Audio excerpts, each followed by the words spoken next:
I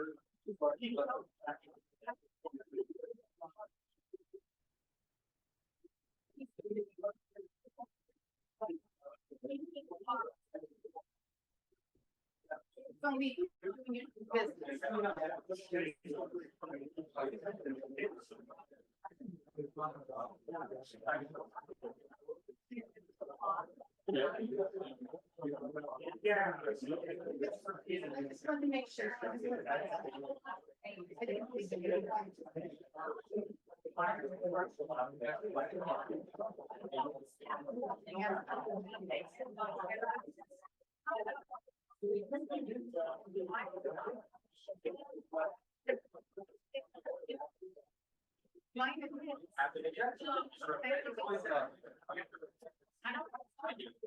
Yeah, well, yes,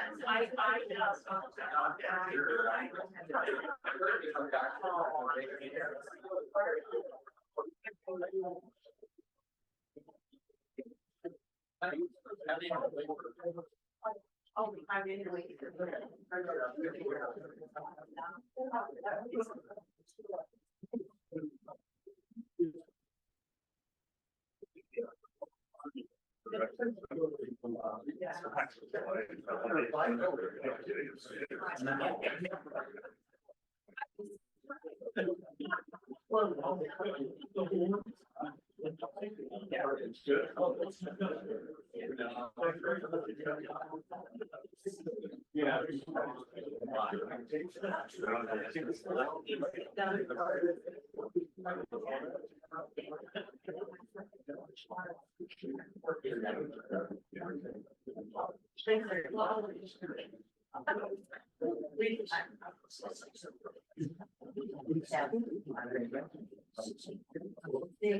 We are. Okay, good evening, everybody. I'm Terry Smith. I have the wonderful job of being mayor of Deer Heart. Welcome to the 4th community meeting for the Public Safety Building. I want to thank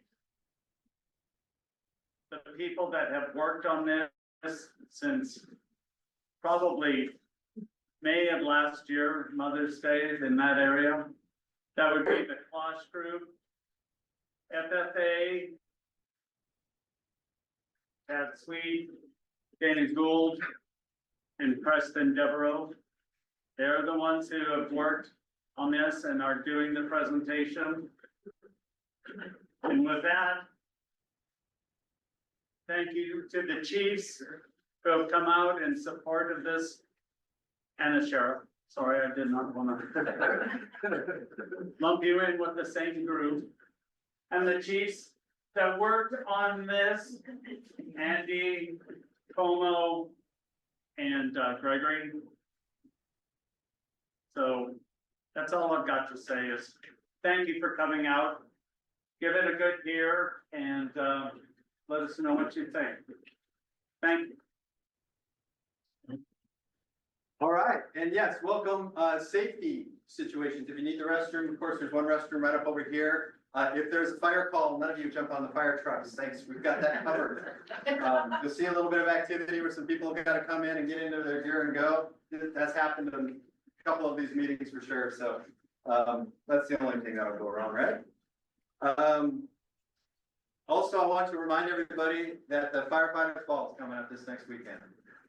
So great party, put all the tents out, get some gambling tables going to lose your money, sweatshirts, t-shirts, there'll be some adult beverages there, a great band. So please come and support. We use that to raise money for all the little extra things that we need. And it's a really great event. So that's this Saturday, 8 o'clock to about midnight. And it goes, it's a good time. To introduce FFA Architecture here, if you guys want to just raise your hands, we've got Ian Gilbert, Bill Lopez, John Pete, and Carolyn Nigan. There's Carolyn all the way at the back. With the Klosh Group, we've got Chris Mestrandrath. With the City of Deer Heart, we've got Police Chief Gregory over there. Chief Como is out on training right now. We got Fire Division Chief, Andy Park.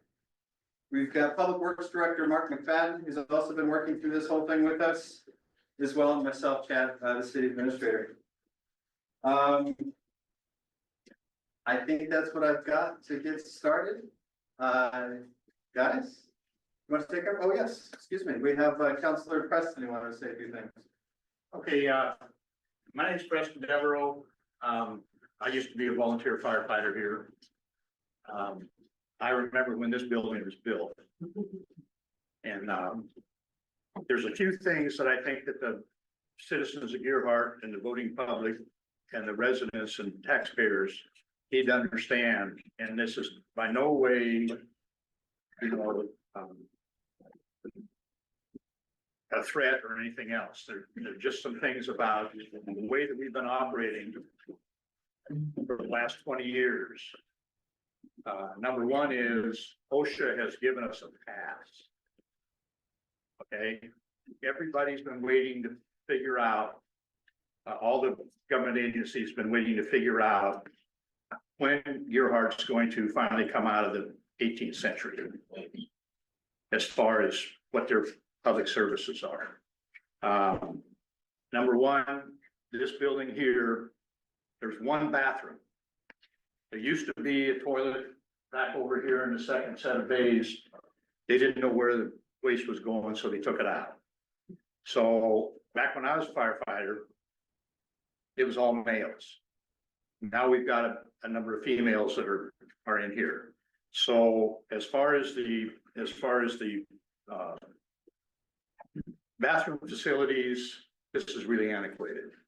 And the bathroom just happens to be right off the meeting room, so it's a little embarrassing for when the females need to go relieve themselves doing it in front of everybody else. So, there are no showers. There's no decontamination facilities here just in this area. And that goes for both the fire and the police.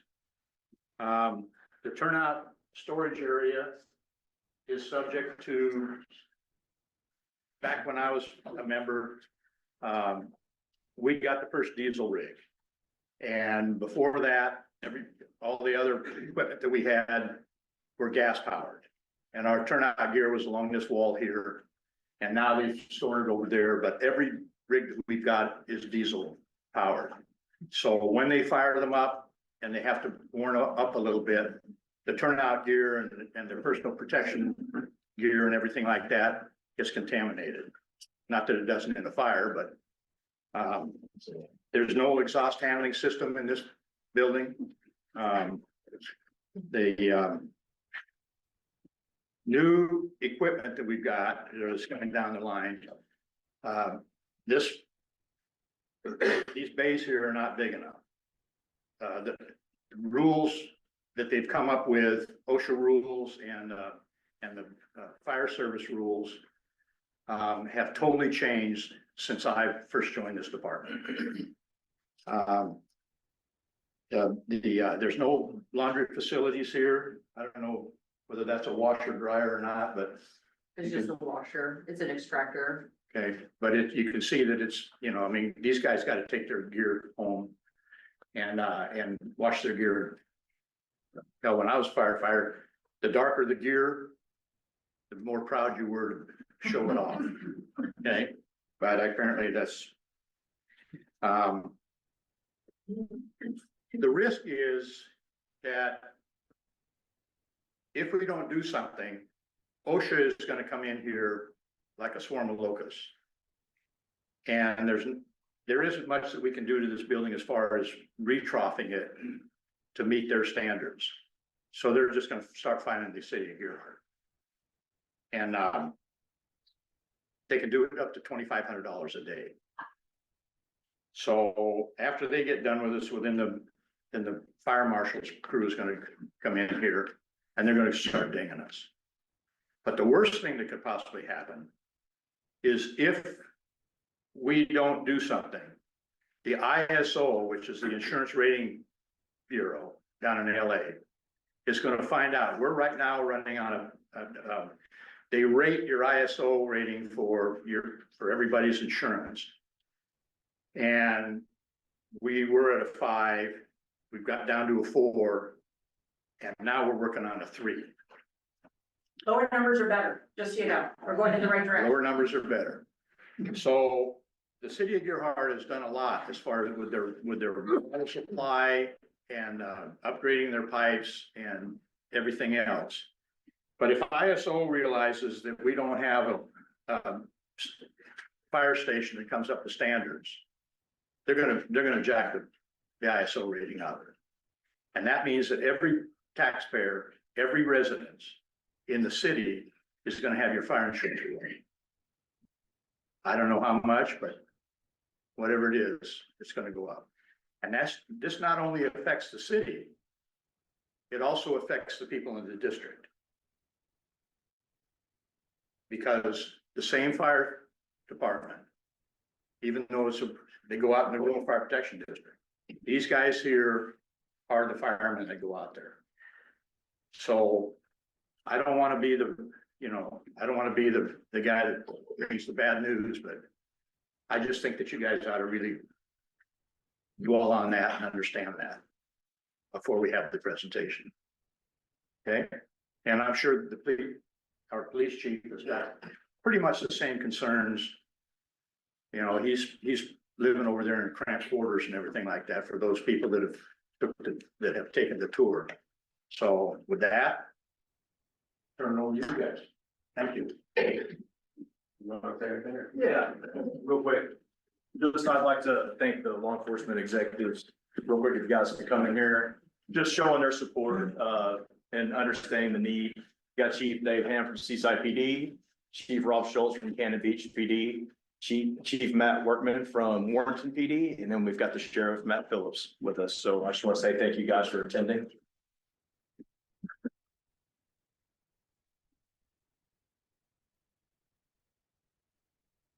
All right, so we'll dive into our agenda today. So we do have a lot of information to share. So for those, it's great to see so many familiar faces. But for those that are new, we're going to go through the community process today, what we've shared and learned at a high level. Then we're going to share the latest on the design options, basically what's been developed from a site plan, floor plan, pros, cons between the two options that we've developed so far with them. And then we had a bunch of feedback on the character envisioning. So we have renderings, graphics to show what both options are going to look like downtown. We have a detailed cost estimate and budget for the project that we're going to share on both options. And then the intent to today is really to leave with one recommendation for City Council. So last meeting, we had 5 options. We narrowed it down to 2. We're going to do the same thing as last meeting where we're going to go through a presentation, but then we're going to break out into small groups, have a chance for you to discuss the options, the pros and cons as a group. We'll share that out so everyone can hear the discussion and thought process. And then we'll vote just like last time. So we have a summary of recommendations for council. And so as far as an overview of the community process, we started the project with these 4 goals from council. So the first goal is really focused on determine the project budget with community engagement. So that's the idea that council step back and we really listen to you and shape the design process with you that is going to produce a recommendation for Kitty City Council. So council is very focused on hearing the community's priorities and listening throughout this whole process. The second one was transparent and consistent communication. So there's a website we've been keeping updated for the last 6 months online. It has videos of all the previous community meetings, all the slides, has a page of frequently asked questions. So everything we've been hearing from the community, we tried to provide a consolidated place for your questions to be answered. And so you could have the latest information. So all of that information is online. And then build a compliant and resilient facility for growth. This is a police, fire, public works facility. It's very focused on operations. So as Preston was saying, OSHA, we're meeting all of their requirements with the new design, as well as the functionality that's really required for law enforcement and fire and public works. And then lastly, choose location based on citizen input and geotechnical feasibility. A lot of the site analysis was completed kind of last summer to set the stage for the valuation of this site. as well as the geotech. We had them back here at community meeting number 3, really diving into the soils, doing the boring. So we have a lot of analysis on the existing soil and associated costs. And so overall, it's been a treat to work with all of you and just see so many familiar faces through the process, because this is our 4th meeting through the process. So we started in that discovery phase where we were really listening up front. We then worked with you to understand your priorities and goals as a community for the project. And then the last 2 meetings, last one and this one, we really worked to decide there's so many different scenarios of how this could get developed, get your feedback, hear from you, and really shape this based on the community input. And with that, I'll turn it over to Chad. You want to talk about the site selection? Oh, sure. So we've done some work here with site selection. We've been all over town trying to figure out what the best location was. And many of you were involved in that because we got a lot of feedback from it. So we looked at, these are the locations on the map. Number 1 is the current location, of course, that we're back to, all the way back to the beginning here. One we tried was Gearhart Park, not very popular. People didn't like us trying for the park, although we were looking at all different aspects of it. Number 3 was the Palisades at High Point. That was like trying to put 2 pounds of chicken in a 1 pound bag. Didn't really work out that well, and the deal fell through.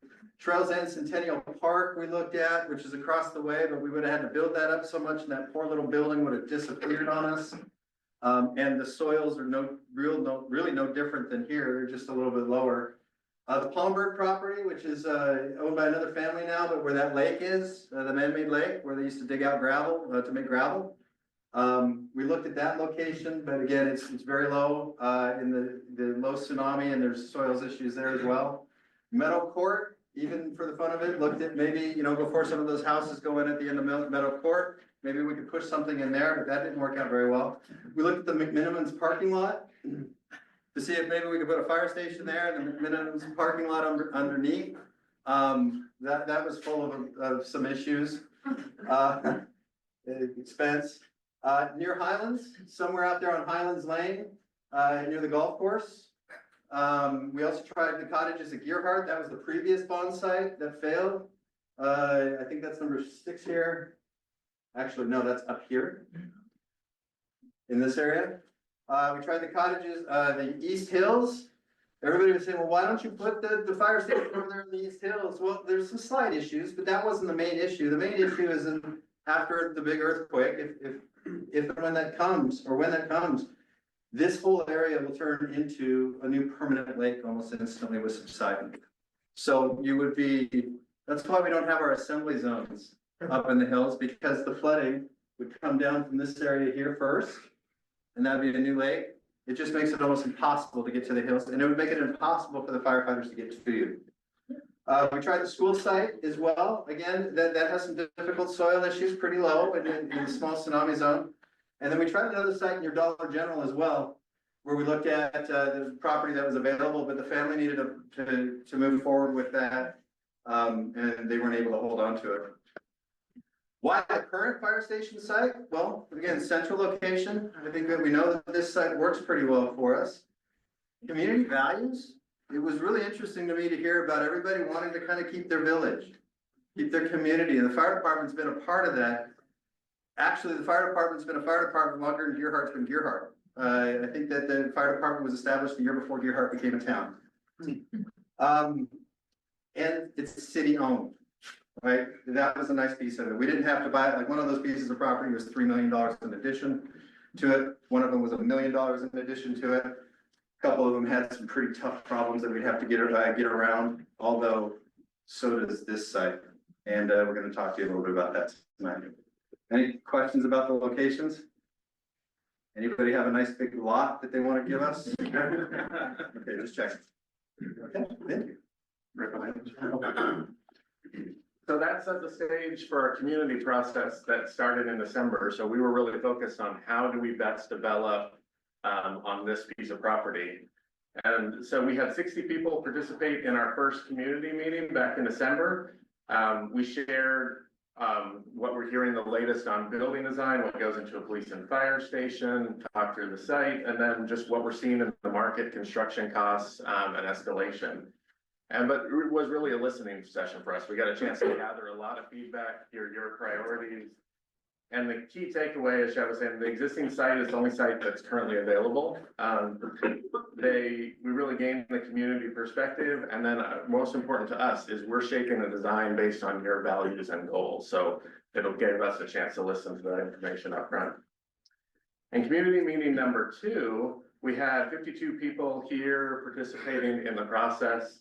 And I think we went through space by space. So every one of the spaces you see in the building program, we went through and had the fire and police chief and public works really kind of explain the needs, why it's there, how we've kind of right sized and found the efficiencies in this facility.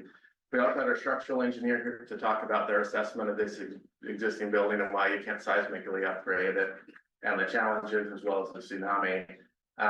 We had a lot of comparable facilities. Our latest research on all the comparable facilities was pinned up on the walls for a chance for people to see. And this was the fun one because we got to actually move blocks around, right? So we printed out the site plan and everyone got to move blocks to figure out exactly the best development. So we've generated both our design ideas, but everything we've heard from you on how this potential site could be developed. And so the key takeaways, as Preston was saying, OSHA and other state requirements, we went through all those and why the spaces need to be sized the way they are.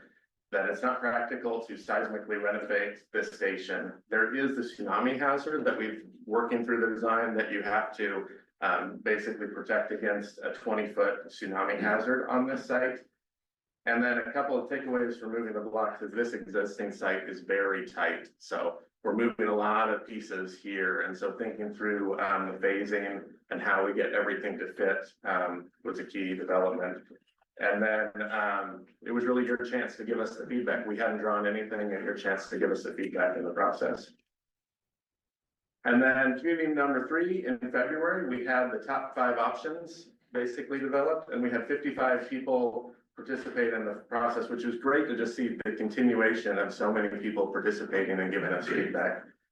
And one of the eye-opening things with the geotech was here. So they had done their borings. They walked us through the soil samples. They walked us through that basically the soil improvements that we're going to need for this facility. We have to improve down to 65 feet. So they walked us through all of their findings of what it would take to basically develop on this property. And then we basically then broke out, had a small group discussion and collected your votes. And that's what's narrowed it down from the 5 options we showed you last time to 2. And the key takeaways really is the poor soil, and that the deep soil mixing is really expensive, but talking through with the geotech community, we found the most cost-effective solution to do it on this site. So it's still expensive, but we did talk about all the different scenarios of how you could improve the soils on this site and found the cost-effective one. And then we also ranked your priorities to kind of just make sure we're hearing things. So with that, turn it over to. All right, just quickly, the priorities that we discussed last time. We really wanted to focus on a project that was functional, practical, simple, utilitarian, safe, secure, resilient, responsive, available, dependable, solid, transparent and open, and then community focused. So with that is what we kind of judge those 5 options, and we got the voting results in of those 5. And this is kind of how it laid out. So the options 4 and 5, which incorporated City Hall, had the most votes. And the third option was option 3, 33 votes. That was to leave City Hall in place, but to sort of phase around the existing fire station by using Public Works as an interim protection. And so some of the, we asked everybody that voted, why did you vote? So there was definitely some ideas of option 1 being the lowest cost. It leaves City Hall as is. Option 2, similar sort of advantages. Option 3, that there's a little bit more value. It still keeps City Hall as is, but public safety buildings closer to Pacific Way. There's more site available for use and potential future expansion. I think relative to all these, there was value that people were talking about just acquiring Pacific Power and Light Site. City Hall can be replaced later was a point. And then I think the proximity between City Hall and the adjacent public facility. 4 and 5 had a lot of similar advantages. It could serve as a new gateway, being entirely new facility. There was some concern about Public Works being fronted so close to Pacific Way. But there was ideas of synergy, maybe meeting the future needs of the city, maybe some cost value in doing the project as one thing, incorporating City Hall and taking advantage of shared resources. So we arrived at comparing all these three and met with City Council, decided that 4 and 5 did share a lot of similarities, but there were some ideas that sort of blended. So there was this 4.5 idea that we explored, and you'll see next. And we wanted to evaluate that with one that did not include City Hall. So you have more of an apples to orange comparison, and that we're not looking at two that were the highest cost options. So here we are. We're gonna start with the site plan and then go through floor plans initially or quickly. So this is the separated option. So we sort of remove the numbers and we're in a separated and consolidated version. So the public safety building being in the southwest corner of the sites, City Hall remaining, and Public Works being located in Pacific Power and Light site. Parking and the storage needs over on the north side of the site. And the north side of City Hall would be used for storage yard for Public Works. There is some area on the north side of the building, the Public Works building, that can be used as well, but we maintain an access drive that connects Pacific Way to First. So these are hard to read, but I think the important factor to take from this is that we really wanted to focus on minimizing circulation in spaces that sort of can waste space if not done right. So very efficient single loaded, double loaded corridor, the program on both sides on the second floor. And it's consolidated to the smallest footprint that would fit above the fire apparatus. And then we have the training, the classroom functions and the entrance here in the southwest corner. And then over on the Pacific Power site, we have the Public Works bays with some office space, and then above mezzanine level. So we have a lot of information. If there are any questions, I think we want to make sure that we're not going too fast, but be respectful of the time to have an open dialogue. So one thing, for those of you who hadn't been participating in all the other meetings, one of the biggest impacts of building on this site is that as we're doing construction, this building has to stay operational. So all of the designs that we're showing you are built around the idea that we have to keep this functional during construction. So it's positioned on the site, and whether City Hall is engaged, that I think for a lot of those of you who participated became one of the driving factors in putting together the different options. Right. Yeah. So that was a lot to kind of digest for option, separated option. Now we can move on to consolidated. So Public Works is located on the north side of the building. It's a single story, high bay space. And then on the south side is the 2-story Public Safety building that's here in that lower rectangle. Parking is located in storage in a similar fashion to the previous option. And we have access from First and Pacific Way, the vehicular access for the bays on the east side, and then the parking area on the west side. And then we would utilize Pacific and Power Light site for that Public Works storage. There's just not enough room on the existing site to try to get everything fit. So this does not maintain that connection between the two roads of Pacific Way and First. But we do get rid of, in this case, rid of the parking, so the ridge trails simply can be or put back to the original intent without parking there. And so this is, again, a consolidated version. There is a mezzanine level above the spaces that are adjacent to the fire apparatus. So we're essentially trying to utilize the high bay volumes of the Public Works and the apparatus bay to get some additional storage to minimize that footprint. But again, minimizing circulation was really the key to come up with something that's really simple and efficient so that we can get the most square footage out of the floor plans. This does have classrooms and, the city hall component now integrated. So on the ground floor is where we'd have the, city council, some of the admin functions would be located down there. And then the classroom would be, located on the second floor. Similar to the previous scheme, we're trying to reduce that square footage, so you can see a little bit of a carve on that second floor. So I think the takeaways when you're comparing the two is, there's a lot of similarities, but these are two separate buildings. It keeps City Hall as is. And then it maintains that connection between First and Pacific Way for the separated version. Consolidated, it's a single unified building. New City Hall is cheaper to build it now than in the future. And then there's shared amenities between each department. So then you're getting better efficiencies, smaller square footage total. And then a single reception for all city functions. And then Public Works, storage is now located offsite, not on the back end of the site. So those are the options. Are there any questions about that? There's a lot to digest, and I think we really want to stay sort of higher level. There's probably a lot more detail oriented, but want to stay higher level with any questions about. I know we went through a lot there. One of the things that I've seen online is that people are under the impression that we're building a regional training center. Were you asked to build a regional training center? No, that's not right. Is it unusual to build a classroom into the portion or into a building like this? Right, that's not unusual, right? It's a multi-purpose space, We have right? next Yeah, and we understand the real training needs that departments face, and keeping everybody, all the certifications that are required. It's ongoing. Thank you. Yep. Basic square footage of the buildings?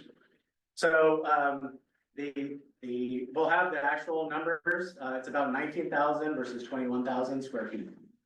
So a difference of about 1,500 or so square feet.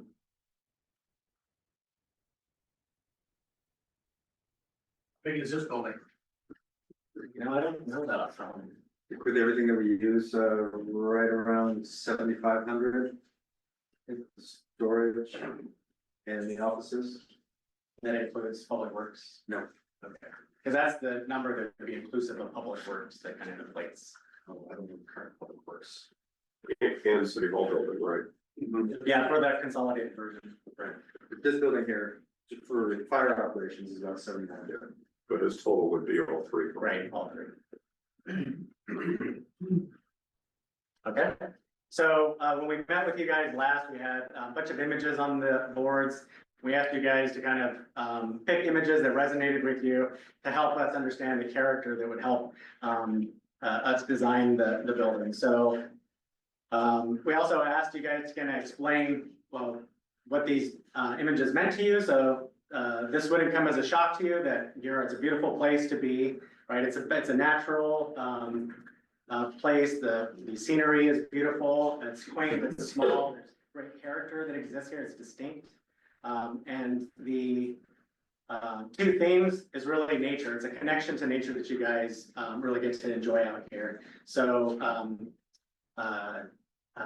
regardless of the two options, we would be maintaining that access to views and daylight and make sure that it sort of nestles into the site as best as possible and doesn't stand out.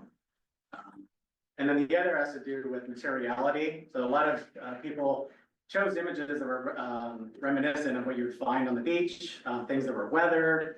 We have an example of the cedar siding that's used commonly throughout the residences, weathered steel and glass. These images kind of represent hardiness and that they sort of like weather over time, and there's a beauty behind that. So we used that to sort of formulate a material palette that then we composed into what you'll see is a couple renderings of a combination of using concrete that is dual purpose because of the design around tsunami, using the concrete walls on the base. Instead of using cedar shingles that require maintenance, it's a fire hazard. We're suggesting that we could use a concrete shingle that would be a little bit larger scale than a cedar shingle, but at least it fits into that same vernacular. And then complemented with a weathered steel look. So, we thought it'd be important to touch on the historic vernacular that exists, here in Gerhart. It's very simple shaped buildings and getting back to the priorities of, getting something that's functional, straightforward, and not a lot of, cost just thrown at for undulation and articulation. We went back to those priorities and made sure that we applied that with a simple form. You know, the floor plans you saw were very simple box shaped forms, and then the way we wanted to express them, it was in a similar fashion of the theme of a gateway. So here we'll have two images that are looking at both options. This is looking at the separated version from the southwest corner looking northeast. So you see in the bottom left, that's where the entrance of the building would be, and then the two-story volume that's stacked on top of the apparatus. You see behind the fire truck, the existing city hall, and then Public Works off into the distance. And then the opposite vantage point, looking west, northwest, and Public Works being in the foreground, City Hall, and then the adjacent public safety building. And then the consolidated version is now just a simple extrusion on this face.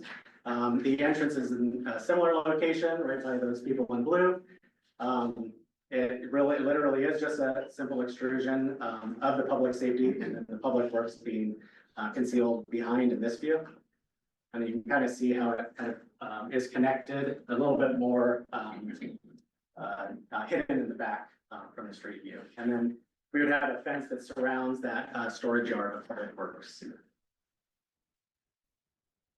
And that's the design. Onto the fun stuff. So I drew the short straw. Talking about cost and budget, and Chris is gonna jump in here in a second as well. We said this in the very first meeting, costs are always more than you think they're going. It's just the reality of the way that time moves, escalation moves. It's indicative of the work that we do in the public sphere. It's always more than what you think you could go if you went to Home Depot and bought some 2x4s. It's just the reality of things. So before Chris jumps in, I want to talk about what has changed since the last time that you looked at doing the fire station. And I believe it was a public safety building altogether. It also included some other functions. Building cost has escalated 6% per year. So that's 0.5% per month. So keep that in mind as we start to present costs. Compared to the previous project, this project includes Public Works.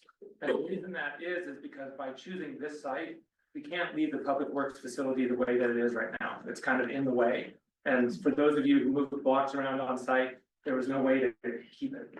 So we have to touch it in some way. It's also the building back here is sort of starting to fall into the ground. Poorer soils, deeper soil improvements. The previous site, which was High Point, thank you. Or, cottages. Cottages, thank you. That required soil amendments down to 15 feet. This site requires soil amendments down to 65 feet. That's a pretty significant cost increase. It goes along with that. Obviously, when we are here, we're in the tsunami inundation zone. And that requires two things. One, it requires us to put as much of the building key functions above 20 feet. So that first floor of the building is 20 feet, where normally it might be 15, 16, something like that. So that's additional cost. In addition to that, any new fire station that's being built or any new public safety building that's being built has to be able to have a higher degree of seismic resilience, right? So when an earthquake hits, we need to be able to resist this motion a little bit more.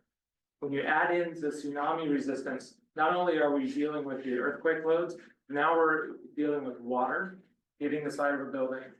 And as the water goes back out, all the debris that water carries with it. So the structural needs of the building have to be much more significant. Phasing around the existing apparatus, I mentioned that before, is that as we're building a new facility, this has to stay functional and operationally. That positions us in different ways around the site, and everything that Phil just showed you was carefully sort of positioned to keep this operational. It also extends our construction time, because we need to be able to build the building, tear this down, and then finish our construction. And then last thing is tariff uncertainty. And you can ask any contractor in the market right now about what's gonna happen in the next year relative to the cost of materials, and everyone will say, I have no idea. And so even cost estimators don't really wanna give you a figure right now because it's so erratic. Nothing political, it's just the reality of what the market's doing. Chris, I think this is you. Awesome. Yeah. All right. I was gonna give a quick overview. I believe it hasn't been since community meeting number 1 that we really went through and broke down like project cost 101 and really explained how we get to a total project budget. And since we are talking cost tonight, I'm sorry that Ian did draw the short straw. I feel like it is really important to make sure that when numbers are being shared, that if they're being compared to other facilities, which we'll do some comparisons here, that you understand which number is being shared. What portion of the bars here, as a part of the overall total project budget, is the number that maybe your neighbor is talking about or another community leader, right? So we will start real quick with the hard construction costs, and I'll explain what those are. And you'll see that margin and adjustments get added to it. And then we'll add an escalation factor to get us to the point where we're gonna actually be able to begin the construction after design is complete. Soft costs will get added to it as well, and I'll explain what those are. And then we have owner's project contingency, which then gets you to your total project budget. All right, so starting with the hard costs, we've broken it up into these categories. There's no right or wrong way necessarily in identifying which ones make up the hard cost of construction. But the hard cost of construction, in its simplest forms, is really what you're gonna pay your general contractor to come and build your project, right? So these are costs related to site demo and clearing, earthwork, site improvements, your foundation, your structural, the deep soil mixing that we talked about, slabs, floor, wall structure, envelope, roof, your interiors, all your drywall, all your casework, your finishes, your paint, your flooring, and mechanical, electrical, and plumbing, which is a really big percentage there. You can see 25% of the hard cost is associated just with the MEP. That's that acronym, mechanical, electrical, plumbing, which are big costs in terms of the overall hard cost. So that is what the hard cost of construction is. And feel free to jump in with any questions if you have them. So on top of that, we have to add margins and adjustments. So these are things that are not associated with something that's going into the building, like the structure or the paint or the carpet. The phasing and the temporary work that's required in order to build this, get that ready, move the trucks over there, then build this. So there's costs that are associated with the phasing and temporary work. The general conditions and requirements, this is typically what it costs a general contractor to keep their superintendent on site, their project manager, a project engineer, processing submittals and RFIs. And the general requirements are things that you would need in maybe like a construction trailer, temp utility bills, things, porta potties, bonds and insurance. Bonds are required. This is a public project, so all the contractors will need to have be bonded and insured. There's also CMGC contingency. So the general contractor that would be signed up for the project also carries an amount generally in the range of 3% of the hard cost of construction in their own contingency for things that may be missed throughout the project that they would utilize in order to successfully complete the project. So same thing, contingency with design and estimating. The project has been estimated by a third-party professional engineer, cost engineer. However, we've only developed design up to a certain point here in conceptual design. We'll still need to engage in schematic design, design development, and construction documents. And throughout that portion, you need to carry some contingency for what changes along the way through design and estimating. And then also there are solar and green energy requirements. The state of Oregon has a requirement that 1.5% of the hard cost of construction is spent on a green energy incentive, and that usually comes in the way of solar panels on a building of this nature. So that's another cost that gets added to that margin of adjustments. Any questions? All right, Here is a graph showing year over year escalation, and I believe starting back in 2008. So 2008 was actually one of those anomaly years that we very rarely come across, whereas if you would have built in 2009, it would have been a little bit cheaper than if you built in 2008. From then on out, you can see that we don't experience that anymore. And then obviously through the years of COVID, we took a giant leap forward, and there was not a correction, if you will. We kind of just jumped right back on the bandwagon. So anyway, this graph was to show you right now where we are at and where we believe we will be. Another way to put this is, if you wait, it will likely be more expensive to build next year and the following years. So with that escalation, like I said, we have not bought this project out. You can't buy it out until you've gotten to a point where design is completed, you're in the act of getting a permit or have achieved a permit, and then you're gonna put it on the street for multiple general contractors to bid. And so in order to get us to that future cost, we apply escalation.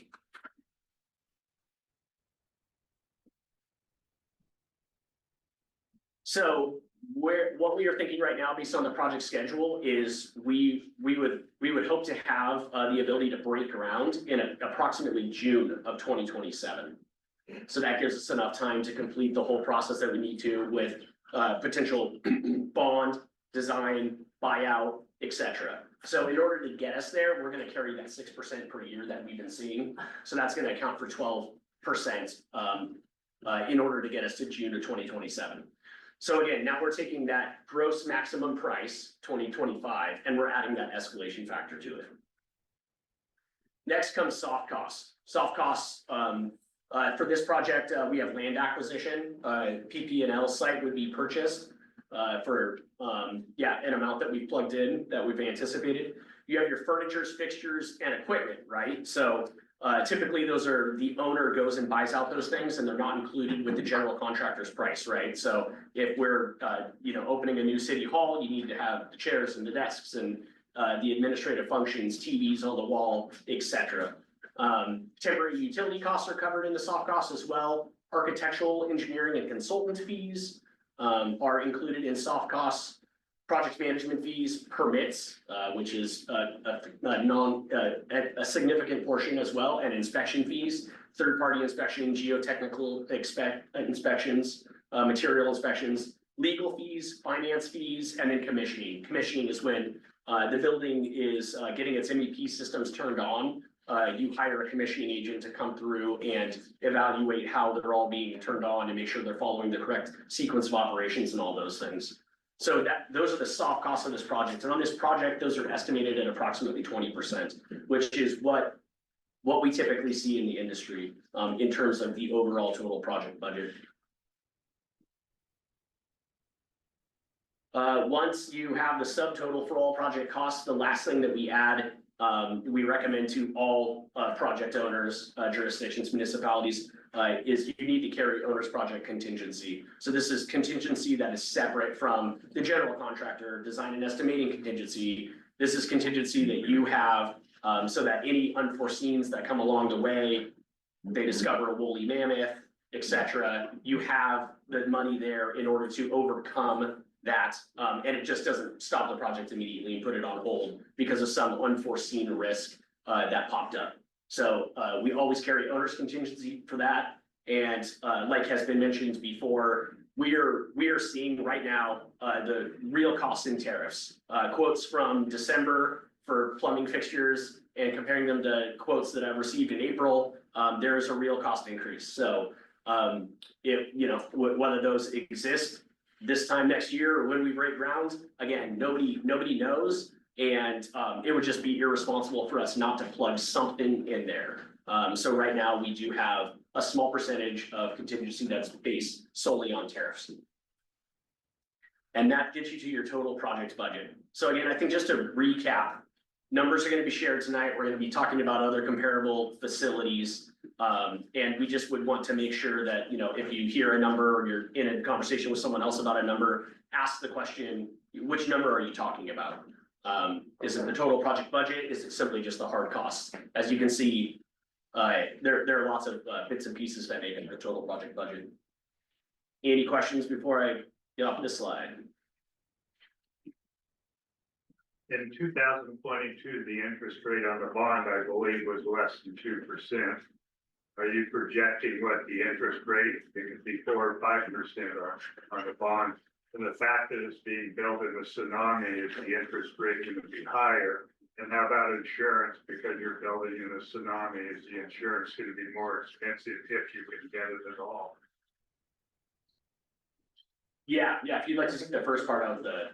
Yeah, as far as insurance goes, we're insured currently in a tsunami zone, so we're pretty used to that. I'm sure insurance costs will go up a little bit with the valuation of the property. I'm not sure exactly how though, but we'll make sure we keep an eye on that. True interest costs for the city right now, I don't remember, I'm sorry, I didn't look up what it was before. I think it was somewhere near 3.5%, 3%. Right now, true interest cost altogether is looking at 5.723. That's an estimate. Because we're looking forward to it. Any other questions on this? All right. So here are some comparable facilities that we have some construction costs, project costs. Again, what costs are you talking about? We'll get to there in a second. So we have the Manzanita Police and City Hall. We actually, that's another project that Klosh Group is on. And we just obtained a temporary certificate of occupancy last Friday for that building. So that one is nearly wrapped up. So that is very relevant cost for today's dollars, not 2027. We'll get there.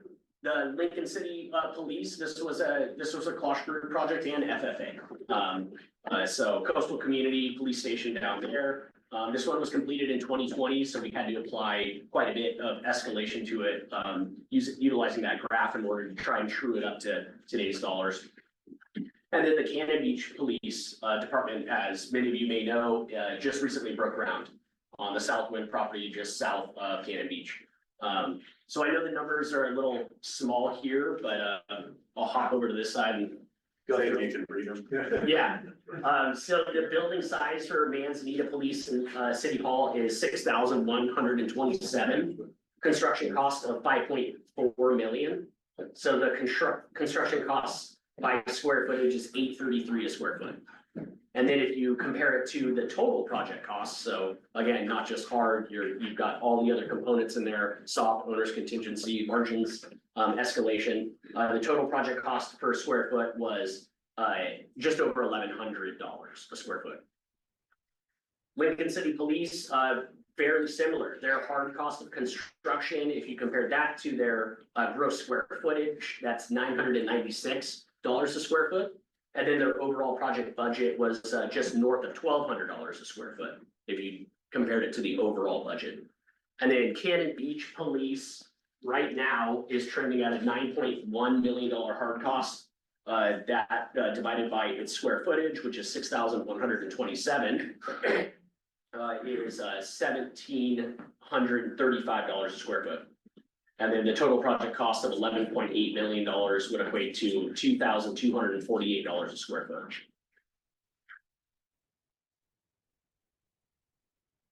Questions? Dollar per square foot is double in Cannon Beach versus Manzanita and close to Lincoln City. Why is that? Sorry, which items again? So Cannon Beach Police is $1,700 per square foot.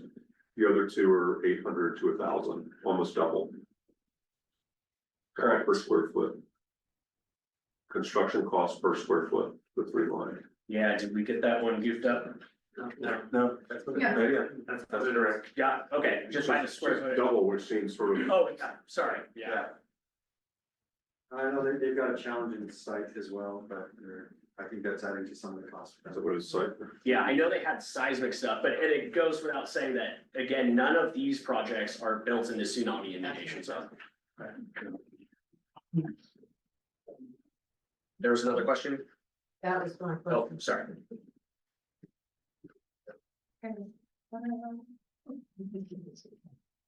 We have the comparable projects up on the board as well, if you want to take a look at them, all right? Yeah, and I think the only thing I'll add to that is through the 3 meetings, we've had a big, long list and the research we've done, and these are the 3 that try to check as many boxes as close to the Gearhart project as we could. But again, doesn't include everything like the tsunami zone, like we talked about in the soil improvements. So I wanna understand that you are saying that ground will not even be broken until June 2027. That's correct. So I think, to answer that a little bit more, to work through why it takes so long, right, is that there's a bond measure that will come out in November of this year. Potentially, yeah. Potentially. Once that is hopefully approved, that's the direction it goes. Then all those other pieces have to get in place, the securing of the bond and getting everything moving. It takes us a year to go from design through all of our phases and new construction documents before we have something that's ready to give to a contractor in price. So that's what sort of stretches that kind of process out. Or a jurisdiction to permit. Right. So permits can take a long time to obtain as well, and obviously we can't build much. Sometimes we can get away with doing a little bit of demo to start, but you have to have a permit in hand as well, and permitting can be a significant lead time as well. Then there's a public procurement process too, For the contractor. for the contractor, establishing a guaranteed maximum price, yeah. So there are lots of activities that make up. So did Manzanita and Lincoln City come in on budget? If they're recently completed, correct? So I can speak to Manzanita just because I'm managing that project, and yes, Manzanita came in on budget. So did Lincoln City. Yeah. We made some adjustments at the end, once the GMP was done, to get it in line. Yeah, and to go back a slide here, where you want to be at the end when a project is completed is you want to have some of this left, or even better if you have all of your owner's project contingency left. I've not really seen that before. What you don't want is that owner's project contingency to not exist. So Manzanita is going to finish their project and they've spent maybe half of what they had allocated in their owner's project contingency.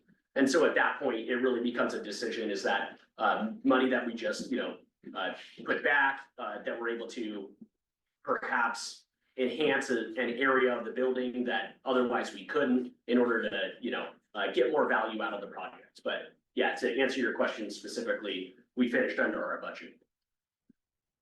How much is the time that has passed between those 2 projects from the first one? And I mean, it's took a few years, but the growth of cost is enormous. And is that time? Is that just the way the old work? Yeah, absolutely. I mean, Lincoln City being completed in 2020, that was a whole different ballgame. But we escalated. Correct. So that these are all apples to apples as if you were building today. So Exactly. yeah, we took the actual market escalation and applied it to Lincoln City so that it's apples to apples for today's cost. Chris or Chatter, other than tsunami, are there any known constraints to this site, i.e. wetlands, flood, zoning? Anything that would preclude from building on this site? No, it's a public safety building, which is the perfect zone for it. We may have to look at some sort of an exception for the height of the building because it's a little bit beyond our height. So that's part of the process as well.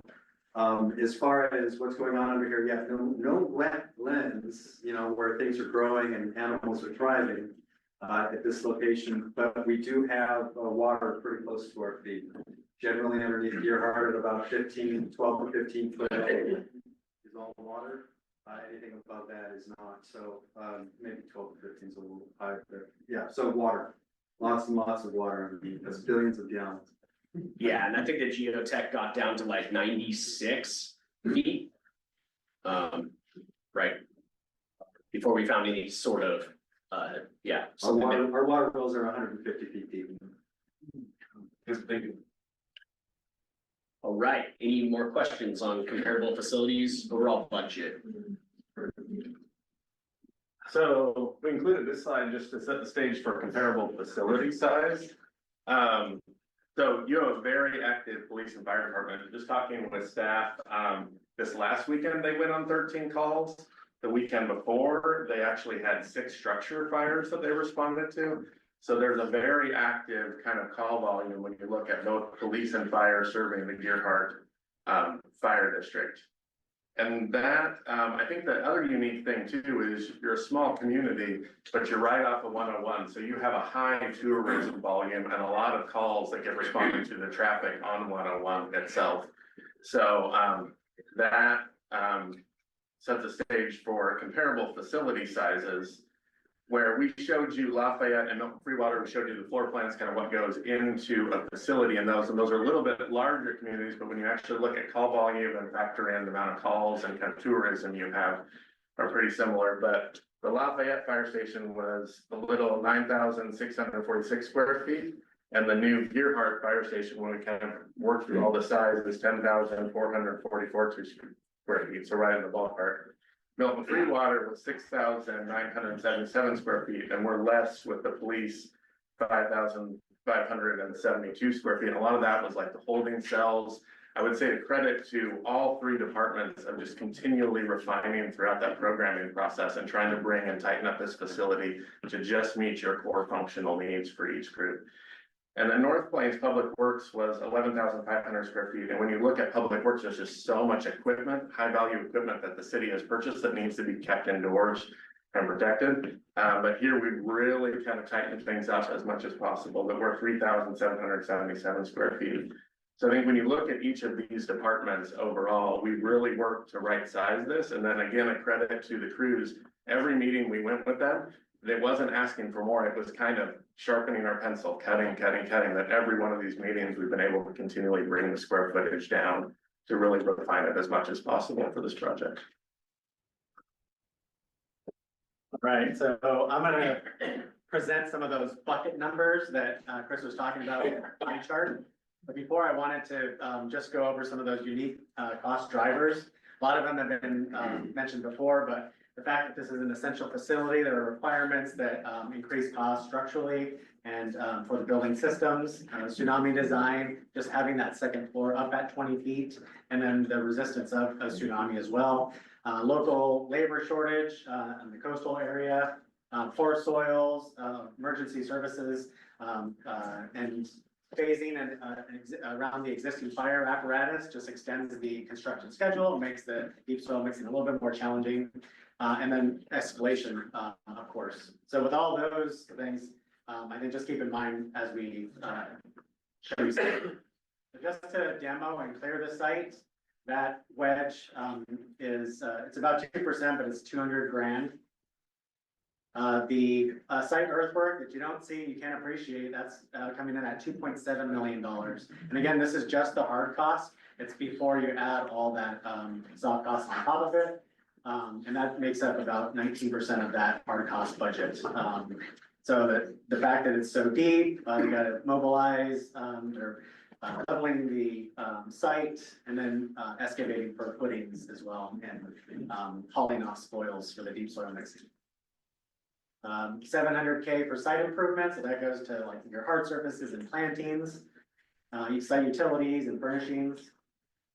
And we have 1.1 million for foundations, slabs and floors, so elevator pit, under slab insulation, foundation drains, cast in place concrete, floor construction. 2.1 million for wall structure and envelope, so that's the whole assembly, the structure, insulation, exterior materials, and all the windows and doors on the exterior. Then we have 2.1 million for the roof structure and envelope. Same thing, assembly, structure, gutters and downspouts. And then 1.9 million for the interiors, including the elevator, so walls, floor finishes, stairs, ceilings, elevator.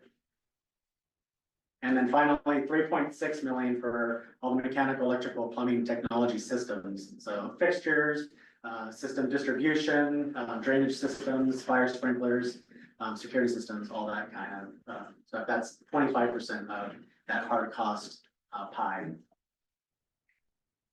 And then we get to how it sums up. Again, with the short straw. All right, so what we're gonna do is start to add all these things up. And what you're gonna see are the two options, one that has separated, the city hall stays, public works is over on the other site. Versus consolidated, where city hall is incorporated into this, and the other site is left for storage. As we go through that list, this is gonna build the same way that Chris's graphs did, starting with the hard cost. So beginning with hard costs, for the public safety building and the public works building and the site work, you have 14.7 million to start for hard costs. For the consolidated, you're at 15.2 million. Obviously, we're not having to build a separate public works building, it's now incorporated into the main building. Site costs are similar, but a little bit higher. Now we're gonna add the margins and adjustments. So that's the 6.9 and the 7.1, and that's all of the, General conditions, general requirements, all those things. phasing. Now we add the escalation to June of 2027. And that's 2.6 and 2.7. And then the soft costs, 4.8 and 4.9. Owner's contingency, 3.4 and 3.5.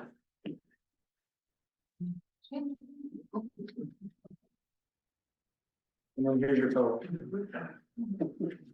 32.4 for the separated version and 33.4 for the consolidated version.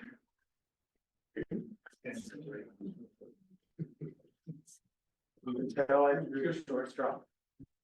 Well, this are separated, does that include buying the dirt from the power company? Yes, it does. I'm gonna let that settle for a minute. There are medical personnel standing by. if needed. It is a lot of money, for sure. So about $5 million worth of that is your soils. Another 5 million is your public works facility, sort of in that mix. The interesting thing is when you look at the dollar per square foot, these are still in the range of what we showed you from a comparable facility standpoint. And they're not as much as Cambridge. Yeah, You didn't mention anything about Seaside, and I'm curious, I thought I recalled seeing something recently about the city of Seaside building a new fire station. John, And I'm curious, Yeah, they did, but it was a remodel and they didn't have to do the soil improvements and essentially so. but how big is that facility and what's the total budget for that project, you know? We I think, the total budget, I'm not too sure, they got a $2 million grant to update its, structure for seismic. And then they took another million or $1.5 million to build the, sleeping quarters up top for their, intern firefighters and other firefighters that are in there. So I'm not sure exactly, at least 3.5. Of which they got more than half of it as a grant. Yeah, and we could get the same grant, for the 2.5 million is what they've offered us as far as just recently I was talking to an engineer about this and he's gonna run some numbers. And what they would do is they basically build an exoskeleton on the side of this one to try to hold the building up. And that wouldn't include any money for up above, and then we wouldn't have showers, bathrooms, or anything like that. I'm not trying to argue for it, doing something, Yeah. I'm just, Yeah. just a data point. And you have to use the building, if you get the grant, you have to use the building for an additional 10 years. Is the requirement on that. One of the caveats of that is you gotta remember Seaside's building was built within the last 20 years, so it was already built to better standards. I mean, we don't even know what's underneath this concrete. But you have to remember that those fire trucks out there, albeit they're very nicely disguised as modern fire trucks, those are 1950s size fire trucks. They cost us 3 times the amount every time we have to get them, and they take us 3 times as long to get them. We can't just walk in on the floor and say, we want that one, whatever the cost is for that floor model, get it here, because it will not fit in here. Most departments use those size fire trucks, just as you'll see them, just as their medical trucks driving around, that's all they use them for generally. So modern equipment, we have to anticipate in the near future, that is not going to be able to fit the modern equipment that we need. They're essentially the size candy bars that you would give out at Halloween. fun size. Would our, maybe back to you, would our roads, handle the new larger trucks? I know that up at Orcas Island, they rebuilt the fire station years ago.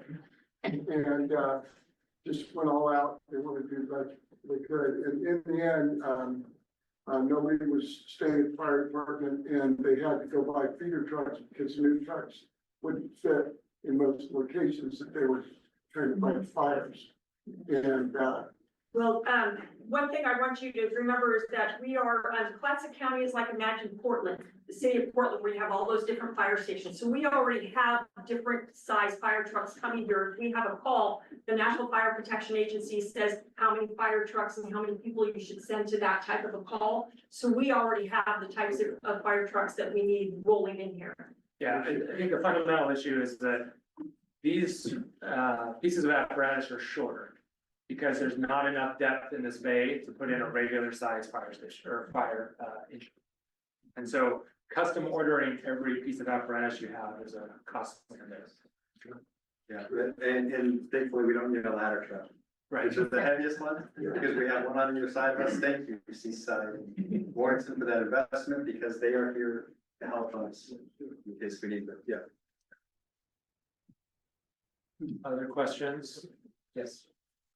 How is it that the consolidated costs more overall, but less per square foot? Because there's more square footage. Okay, Well, that and remember there's City Hall in the consolidated. So we're taking the City Hall building and putting it into the consolidated one as well. So it gets a little bit bigger. Yeah, there was definitely some cost efficiencies in one structure versus two standalone structures with redundant mechanical electrical systems. You see some efficiencies there, and then when it's consolidated, there is better shared resources between them.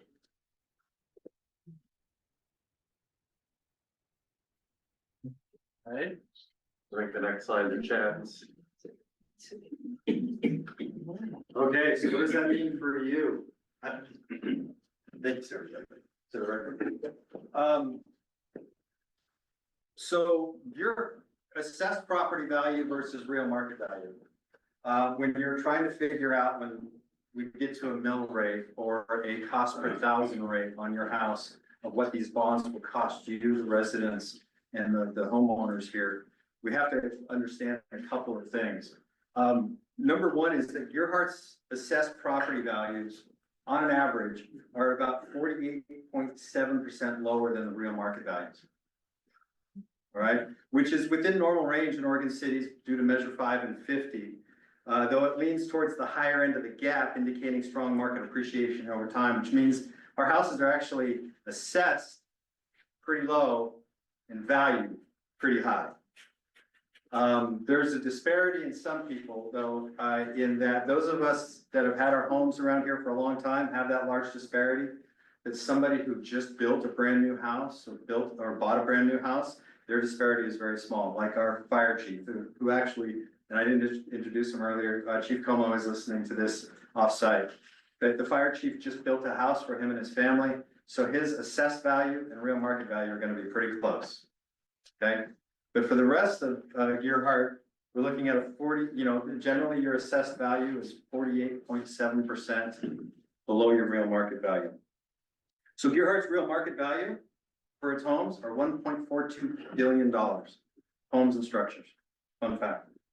But the assessed value limited by measures 5 and 50 is only $730 million. So that's what your taxes are based off, is your assessed value. So the tax compression is pretty common in Oregon with measure 5 and 50, and comparing it to other cities kind of helps Gearhart capacity to support bond without, we're trying not to overburden you, and hopefully I can show you that. So slide 2, so how Gearhart's property taxes compare, even with the new public safety building bond. Where we stand, currently, the city tax rate in the city of Gearhart, your permanent tax rate is $1.50 per thousand. If you include our bond, thank you. Thought that was time to take a nap, everybody. If you include our bond, and we used to have 2 water bonds, that totaled about $1 per thousand. One of those just dropped off. Because you paid it off. Nice work here. And this also, this number that I want to tell you also includes. Excuse me, when you have $1.50 per thousand, isn't it Gonna get- 1.047? So the city is $1.50 plus Oh, 1 and 1/2. the bond that you've got left over that I think we've got 6 years on, 5 years, 6? Yeah, so 2031, you'll pay off the second bond, which will save you another 50 some cents.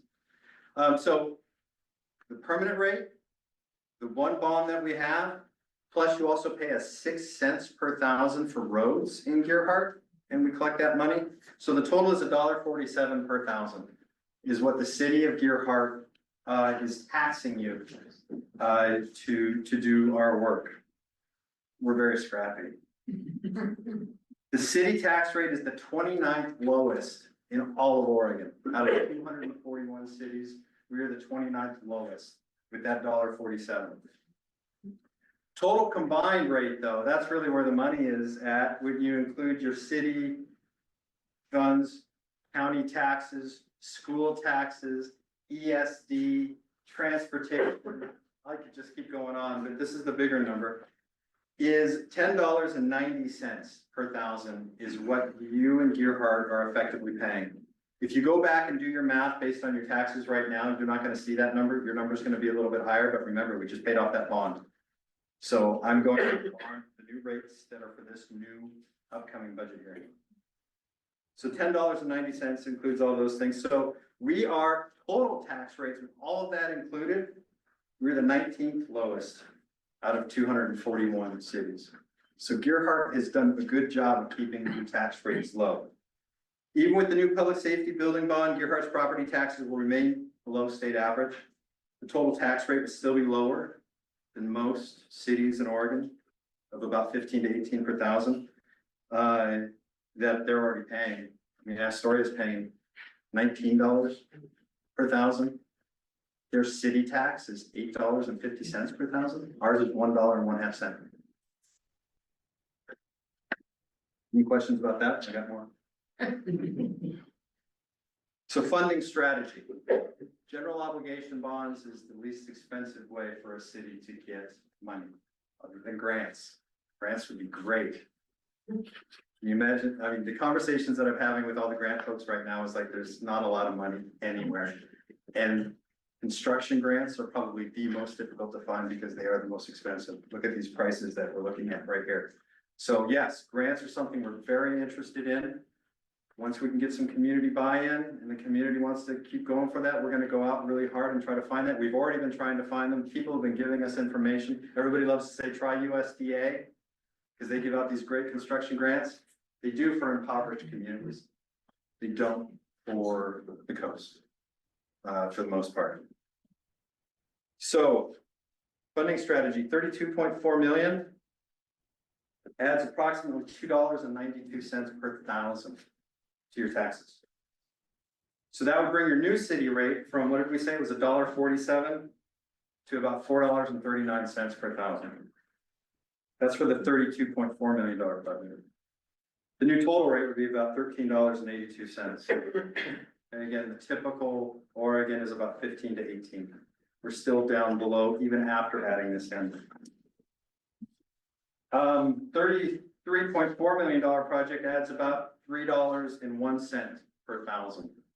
Now, these numbers are just estimation, as close as we can get. I'm not doing the math. We are entangled with DA Davidson, who is a financing company that's helping us put all this together, and they spent a lot of time in helping us through that. The new city rate would then be $4.48. That's with all bonds included, including the road district, and your new total rate would be $13.91. So even with the new public safety building bond, Gearhart's property taxes will remain below the state average. And the total tax rate would still be lower than the 15 to 18 per thousand many residents in Oregon. So to put that in the pictures, this is the lowest city. I didn't want to do that.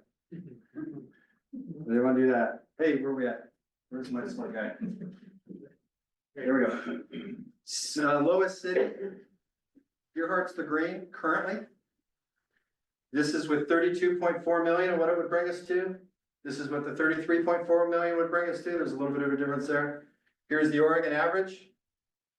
And that's the highest city in Oregon. So we're still sitting right there in the middle. But what I'm really proud of with these guys that work here is that we're still so low in taxes. Although it's getting to be more and more difficult, I can tell you, especially when you're doing this on such a small tax rate and you've seen these expenses increase everywhere. We've been able to absorb most of that, but it ain't easy, and it's getting tight. So that's the city only property taxes. If we include everything, including the county and everything like that, this is where it puts us. Gearhart, the lowest city, Gearhart, with the two bonds. Oregon average, so we're catching up to the average, but we're still in the middle third. And the highest city. I don't remember who the highest city was. But I'll look that up.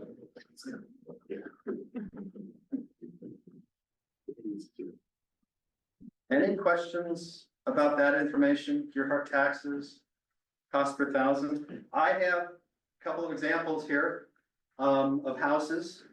There's this nice house on one of the numbered streets just right up over here.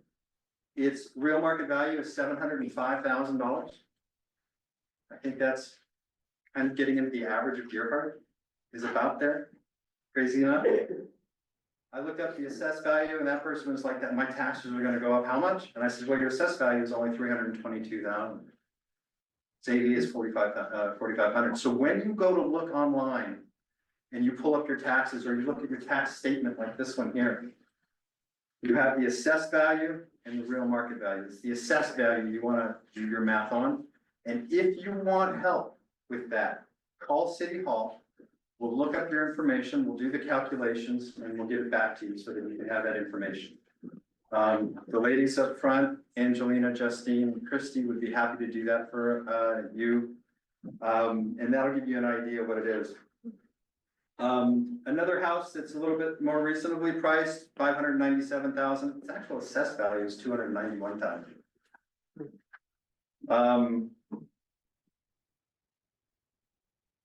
And then there's the folks on Ocean Avenue, South Ocean Avenue, right?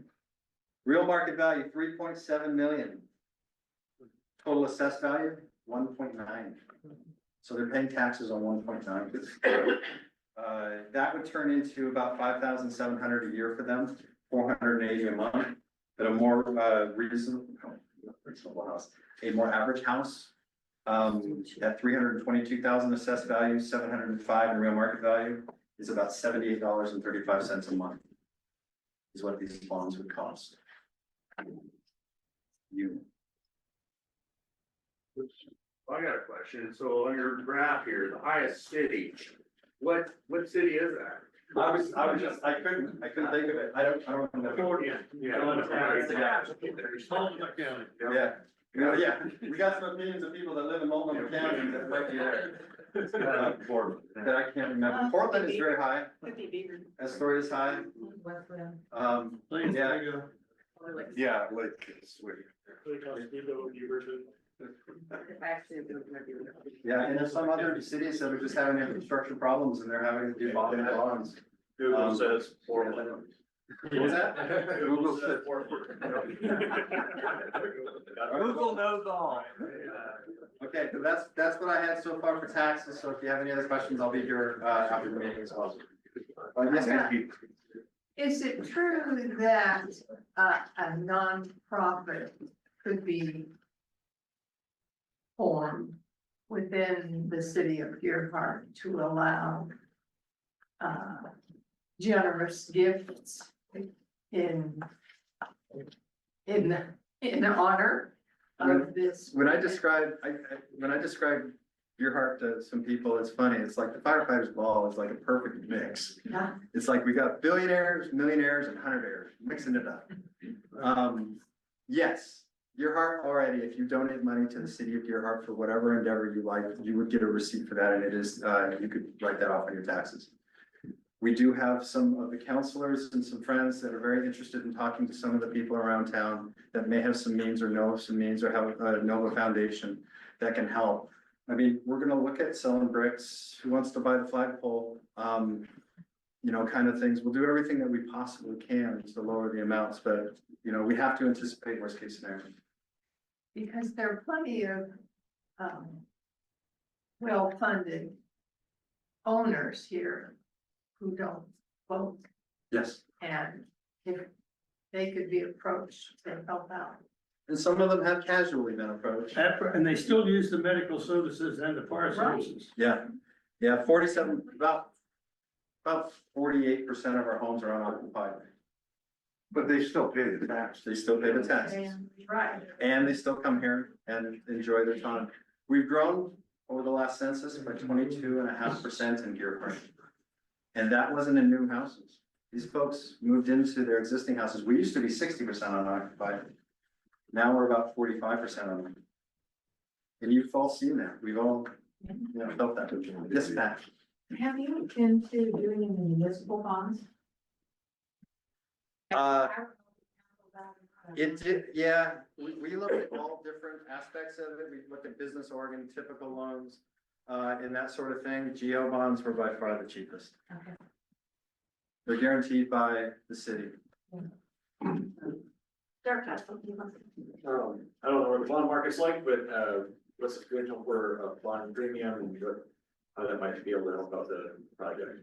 That's calculated in there. So when you sell a bond, usually the seller makes a little bit of money on top called the bond premium.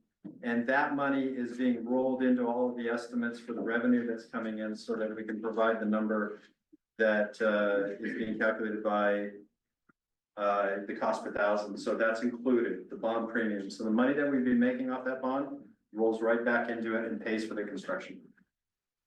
That could be a few $1 million, right? Yeah, I think it was like maybe 1.5, somewhere in there for a bond premium. Can I say something, and you guys stop me if I get out beyond my skis, but the price that they're giving us right now that's the price that they think could be potentially the worst case scenario. Okay, some people are asking me about, well, what about House Bill 3870? Why are other cities, why is the legislature looking at giving those communities money? The difference between those communities and our community is we haven't gotten to where they are yet. Everybody needs a fire station, everybody needs a police station, everybody needs a whatever. And if you go to your representative at the state or at the federal level and you tell them, I need one of these, they say, great, so does everybody else. Why should I give you money? The people that get the money are the people that have a viable project, something that looks like, well, that would be a good investment for me to throw my money at. And they go for shovel-ready projects. They like to see how much is that gonna cost. Not you just have a concept, but you actually have realistic idea of what it's gonna cost, how long it's gonna take, all of the things that we have been building towards now. Those cities, the fact that if you look up that House bill, you can see how much money those cities have asked for, that should be a clue to you where they are. They are closer to what's known as a shovel-ready project. They already have an idea of how much money they want to get, or they talked with the representative and the representative said, this is how much money I can get you. We are not at that point, but I will tell you that I and other counselors in this room have been in a lot of meetings with a lot of folks from the feds and at a state level, and we are being removed from their Christmas card list, and they're ready to get injunctions against us and restraining orders, because every time they see us coming, we say, hey, remember, we're gonna need some money from you, right? So they know that we are already prepping them, and as soon as we know for a fact what the community wants to do, once you decide what you wanna do, once you tell us, yes, there is some money that we could go for, then we start working on that money. And so whatever the bond number is, you say, go out and get, $10. We don't necessarily have to get the whole $10 if we can find funding from other locations. Right now, the funding that I am hearing about is mostly funding for soft costs. Nobody wants to pay for their design plans. Everybody wants somebody else to pay for those. And there might be some money that we can find for there. And I say might be because I'm not gonna promise you anything I can't get you, but I sure as heck am good putting people in headlocks. Close your ears. I'm putting people in headlocks and doing everything I can because I'm a taxpayer like you are, right? Anything I can save, I want to. So we're working on that. If anybody in this room knows of somebody who wants to throw some money down, remember those people on Ocean Avenue, they don't get to vote, but they are gonna be paid money, and if we don't take out as much in the bond, then their taxes are lower, right? So isn't it better to pay up front rather than over 20 years? So maybe some people should have some conversations like that. But if you know of any money source, please come tell me and I'm happy to stalk on your behalf. Okay, and we will see what we can do to get the money down. But I can't promise you any money that we don't have. I can't tell you I'm gonna go out and get a grant that I don't know about right now. So this is our number that we have to deal with, but it may not be the final number. But I can't tell you that it's not going to be the final number. Did I get out, my speech? No, perfect. Perfect.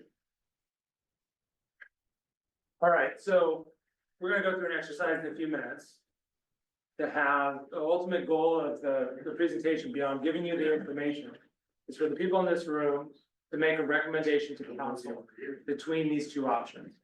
We want to talk just a little bit about kind of the highlights. So the separated version where Public Works is on the other site, City Hall stays in place. Hit it again. And again.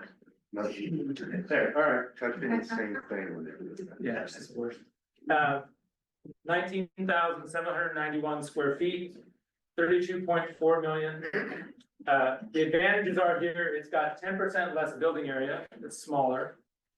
3% lower total project cost, and there's overall less scope for the project with the assumption that City Hall stays and it can be, it's another project potentially in the future if you feel like you need to replace it. For the consolidated version, it's 20,938 square feet, 33.4 million. 7% lower cost per square foot. Again, we talked about that. It's a slightly bigger building. It's a single unified building. You're getting all of your civic function in one space. You get a new City Hall, and it's cheaper to build it now than it is 5 years from now. Shared amenities between fire department, police department, City Hall, and Public Works. That leads to operational efficiencies. Single reception for all city functions, and then a Public Works building is not on Pacific Way. It's tucked back behind the facility.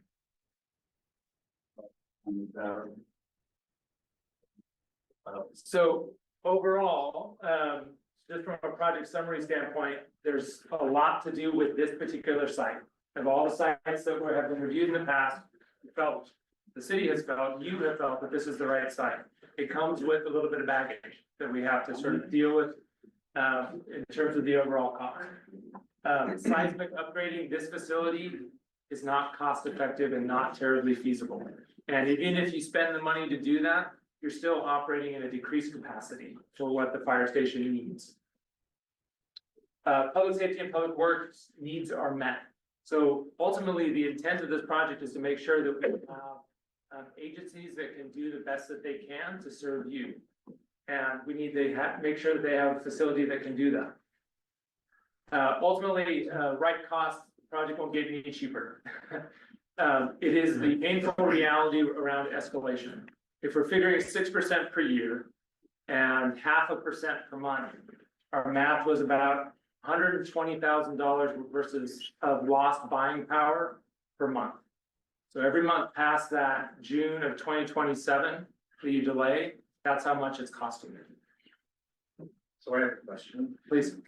So before we were asked to choose our preference of the options, maybe it was mentioned at a meeting I didn't attend, but have those from the first responders in the city who act on our behalf, have they given their preference? Because they're the ones who have to operate and function within these buildings, and the selection that we're going to be making some choices on.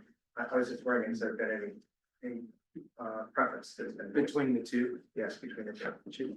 So I would say, looking at the 3 and the 4.5, they're very similar as far as operational needs go. I think personally, it would be nice to be able to have City Hall encompassed into the building as well. Just kind of mentioning the meeting room, which would be a new council chamber. I feel like the council chamber being on top of the PD, it's just a lot going on right there. It's a very small space, right? So I kind of enjoy the idea of having everything consolidated together. I think it just flows better. Plus, we're able to grow with that as well, instead of looking at what we're gonna do with City Hall in 10 years. Staffing for that little the atrium area, not having to have your own staff to help. Yeah, that's huge. And so we, we're not 24-hour service, but we do have times when people come to the station, need to speak with us.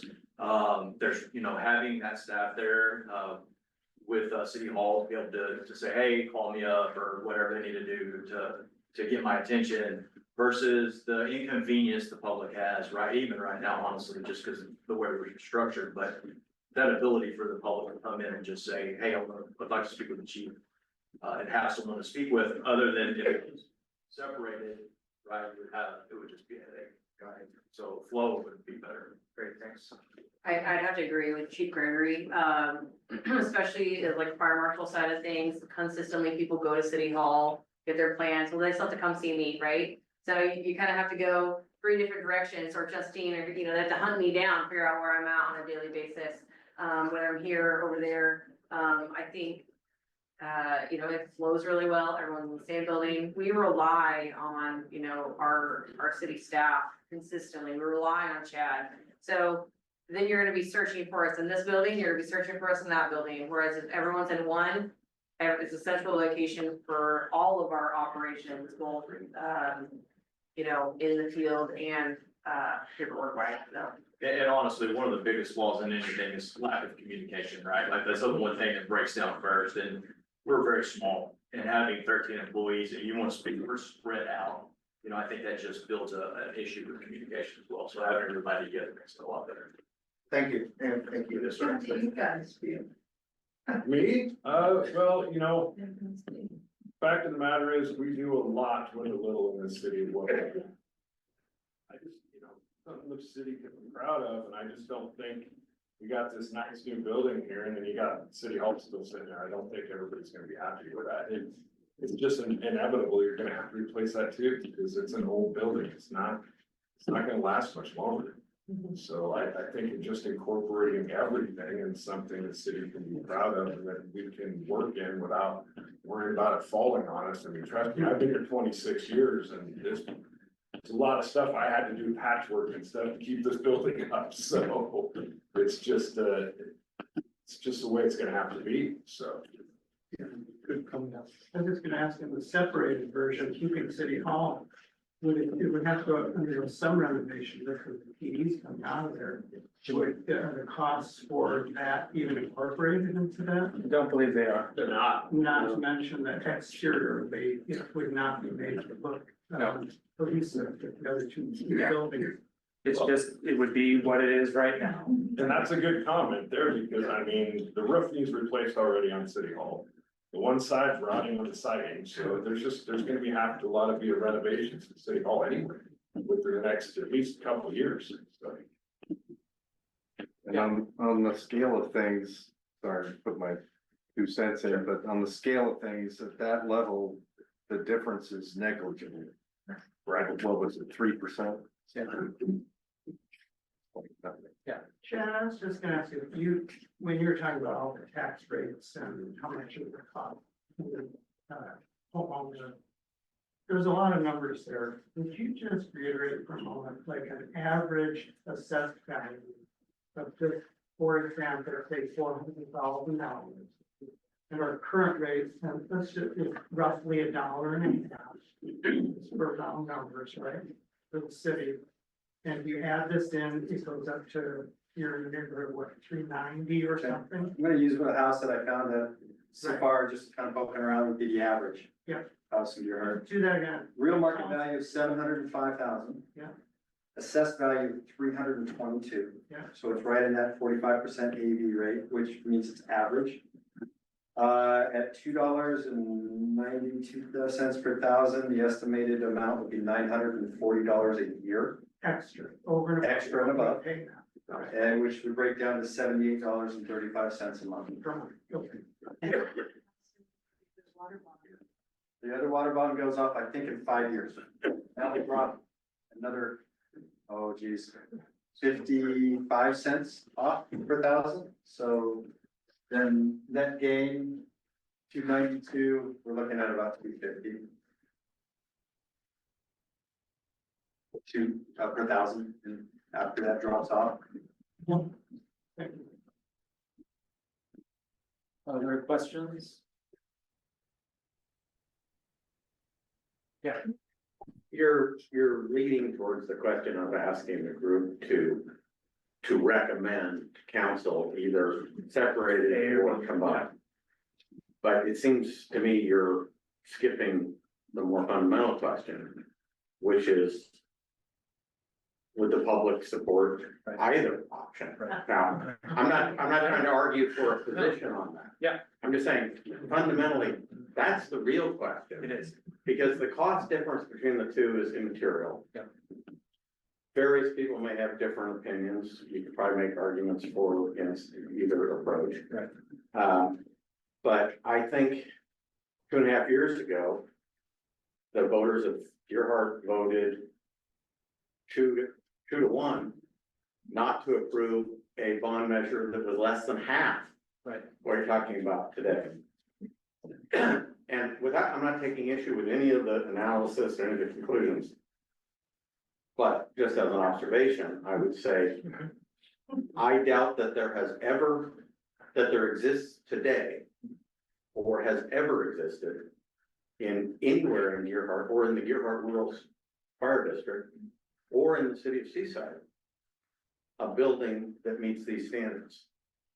So even though it may be a good idea and may be justified, and my opinion, I've made up my own mind on that, but it's an extraordinary ask that is substantially bigger than the ask that has been made repeatedly that the voters have rejected.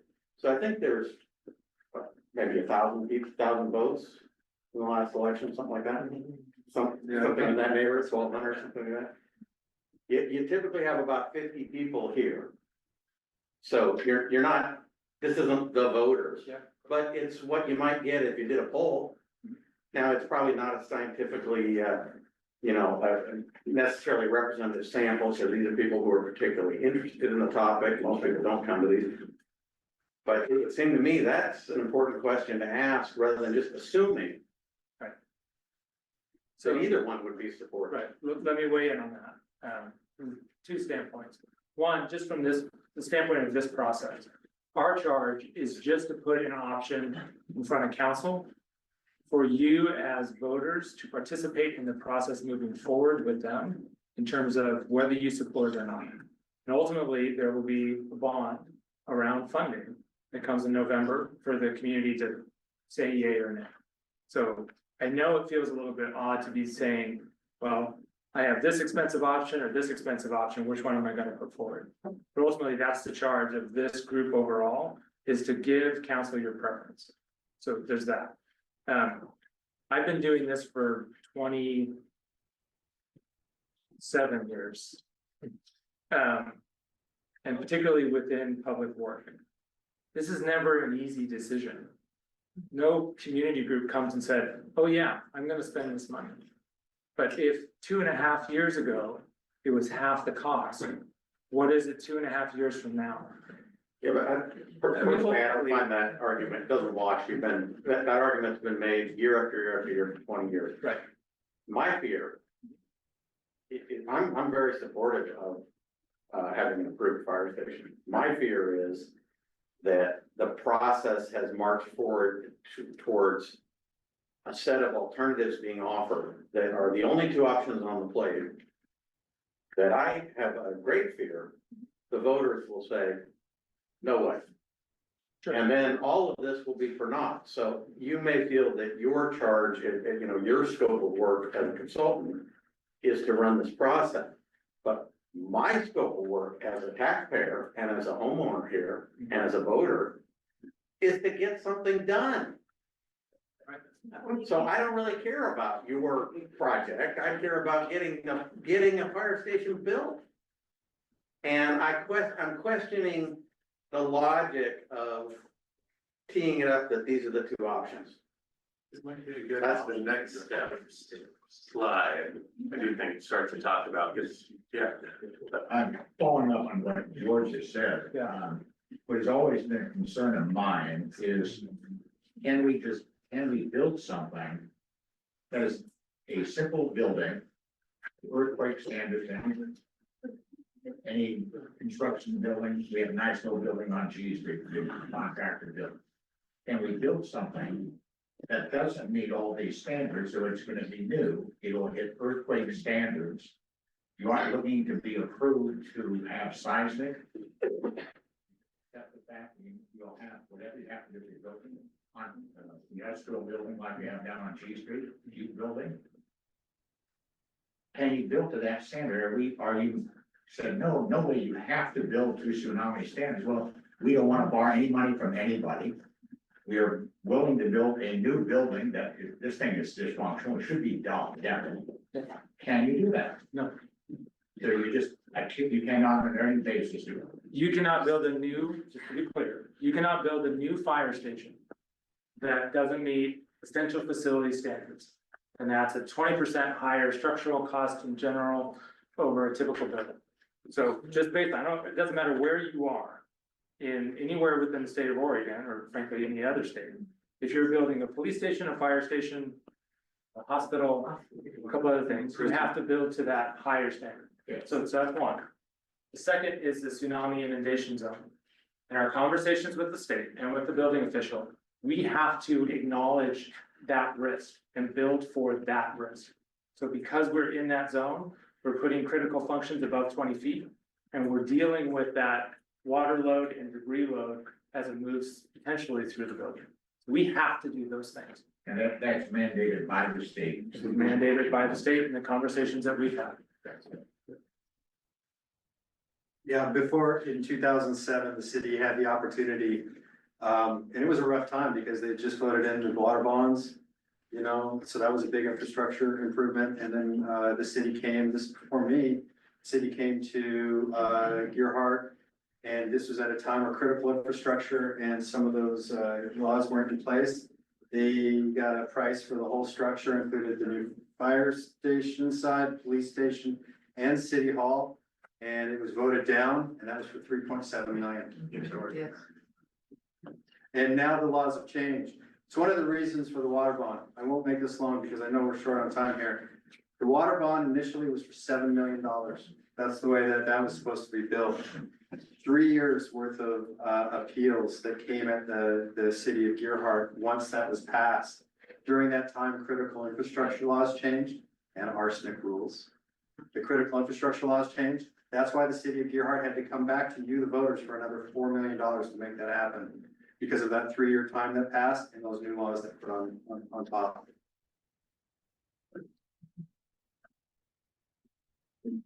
Other questions? What was the lifespan of the bond? I'm sorry. 20 years. 20 years. I could go farther. Then it would be like a car for 10, right? We could do some things to minimize the amount of monthly costs, but it didn't turn out to be that much, and the amount of interest that we paid in addition to was incredible. So the best fiscally responsible deal seems to be about 20 years.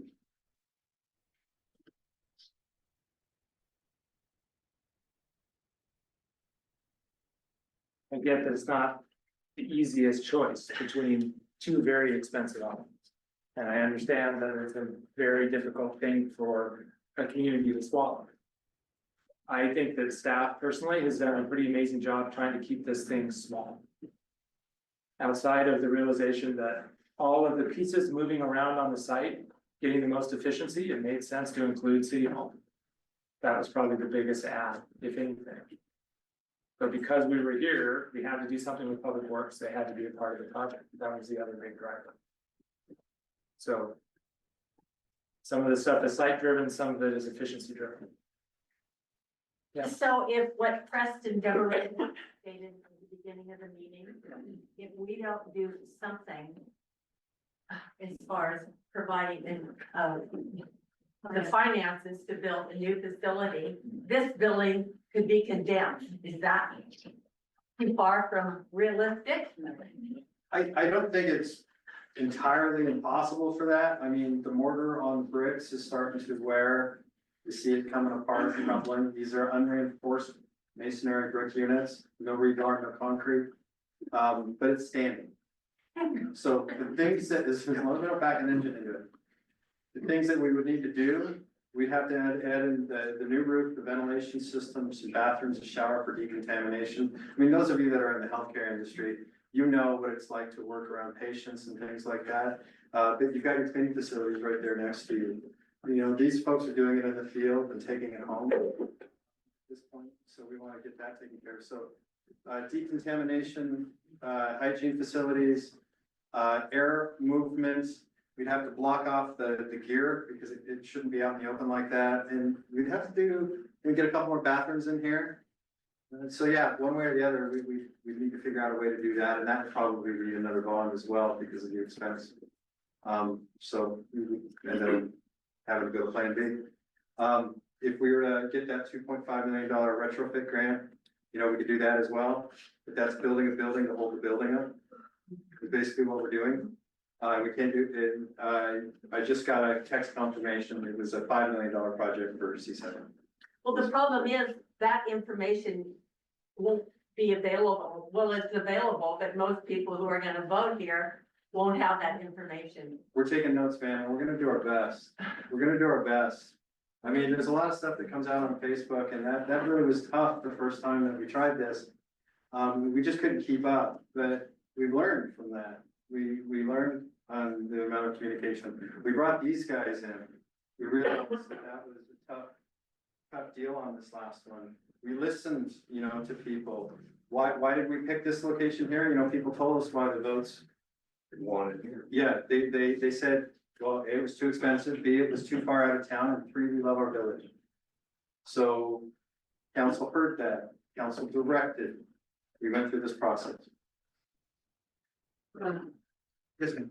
You know, there is something to be said about the psychology of having this enormous, big building that sells all functions. I know it's not a lot of money different, but the idea of having to do not include the 2 other parts, to have kind of a savings, I think would be much more possible to pass in this town than the big shiny one. I really do. Yeah. It would sound like there was something done to save on it. And even if it meant that it wasn't going to look as nice, that it wasn't going to function as well, it was the fact that there would be some feeling that it wasn't number one and that we did numbers. Isn't it my understanding though, that building would, if we did a separate option, that the building that's not upgraded, not included, would eventually have to be upgraded, it would have to be modernized and have additional costs that aren't part of it. Yeah, one of the things that we would probably do, I'm guessing, and I would say like, okay, if we had $200,000 to refit and repair that building, we could probably do that. We could make the meeting room bigger because, you know, meetings are getting a little exciting at times. And we have more people coming to our meetings than we did. We could make the meeting room a little bit bigger. As soon as I get rid of police and fire, you folks have all been in there. I've got 2 ladies right at the front desk. I've got 2 people in the side. I've got 3 people in the back. That's in her office. So we're all over each other. If we could keep City Hall. If we could get the police and the fire out, I could turn those into some offices and a bigger meeting room space. I'd say $200,000, but man, I don't know where we'd end up. But that would be the next step. And it's 1972 building. It's holding up all right, but yeah. But Chad, it seems like if it's $1 million more to get a new city hall, and you're talking about spending 200 to 500 to either, you know, fluff it up and prop it up. We got nothing. We got nothing for spending money. It's funny. Versus. I know, I totally agree with you. I totally agree with everybody who's leaning for the consolidated. But I think I go with him. This is a community that really does not want first-rate stuff. They don't see that, they see that as I also think of this place as a place in New England that wants good enough and that's it, but they're gonna build mansions. I mean, I think that the psychology of having the best is not going to be passive. I'm not sure either are. Agree. I don't recall anybody. Agree, but then we also gotta look at how Gearhart has changed Well. as well. When I joined the fire department in 1997, where's Preston? Preston Devereaux was one of my mentors, back then. We ran about 150 calls a year and we thought we were busy. You saw those numbers? You know, 758 last year, we're already 7,500 above our pace, or 75 calls above last year. But We're trying to not change, you know, we love Gearhart the way it is. I know, but what I'm saying is, there can't, the one that works the best is extravagant in many people find. And people in Gerhart do not like extravagant things, even though they don't look extravagant. I mean, it's a very big dichotomy, but it's true. How is adding City Hall and having functions done for all 4 facilities, how is that extravagant? It's more efficient. You have a few people at the main desk that direct you to the correct place. There isn't anything frivolous about this building. No, I'm not saying there is. I understand you're not, but the people who vote everything down need to have a come to Jesus moment and realize it's gonna cost a lot more money when the building falls down. Good luck. I've been talking about this, many people have been talking about this for 30 years. And the reality of this place is that they would see it, that when the one that didn't pass through 3 million. I mean, everybody told me there was a place, yeah, I mean, come on, that was a big one. Yes. The definition of extravagant change in the last some years. I mean, I don't think the city of Dearborn wants something sort of shoddy. Yeah, and we understand not being extravagant. I mean, we're operating an entire, let me give you a little idea of what this looks like. So people say that we should maybe combine into a fire department, district. I know that conversation is had up there. I don't know if you folks realize this, but Gearhart's got, I think, the most volunteers out of any volunteer fire department in the county. I'm proud of our chiefs for doing that. They do a fantastic job and bring it into it. Cannon Beach is about 20 years ahead of us, maybe 15 years ahead of us in the housing crisis. Agree? I mean, they've been having, when I started working back there in '93, they were talking about where are we gonna put our employees? That has played out. They've lost most of their volunteers. They've got very few. Cannon Beach does 100 calls, less than us a year. We have 2 paid firefighters and about 25 volunteers right now. They have 13 paid firefighters. 13. Their budget for personnel costs is 2.1 million. Just for the fire station. My budget for the city of Gearhart, all of our staff and all departments is 1.2 million. I know you're not extravagant. Yeah, and so I get it, and we love it. I even like the way this place smells. I mean. But a lot of people will say, and I'm not, and I certainly don't want to belabor this. Lots of people will say, I'm very happy to have a new fire station. We really need a new fire station. But we don't need all of them. That is an attitude that is very prevalent. Yeah. So let me, if I could. So the people who participated in all the different exercises that we did, right?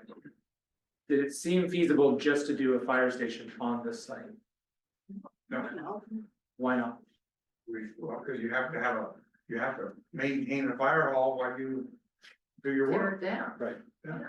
So there was a lot of rationale as to why it just wasn't that one thing, right? And I understand the notion of extravagance, as an architect who does public work, right? The one thing that everyone talks about, the one example of architecture that everybody points to in any public process, those of you who were here in the first meeting, the Taj Mahal. I've heard it on every project I've ever done, right? We don't want a Taj Mahal because that is the essence of extravagance, which is your point. But the other end of that spectrum, nobody wants that either. Nobody wants a pole barn sitting here as a fire station. It doesn't fit with the village character, it doesn't fit what you think of your community. So somewhere in there is a happy medium. I would say that the architecture that we've put forward, regardless of its size, the character is aiming for that middle ground, right?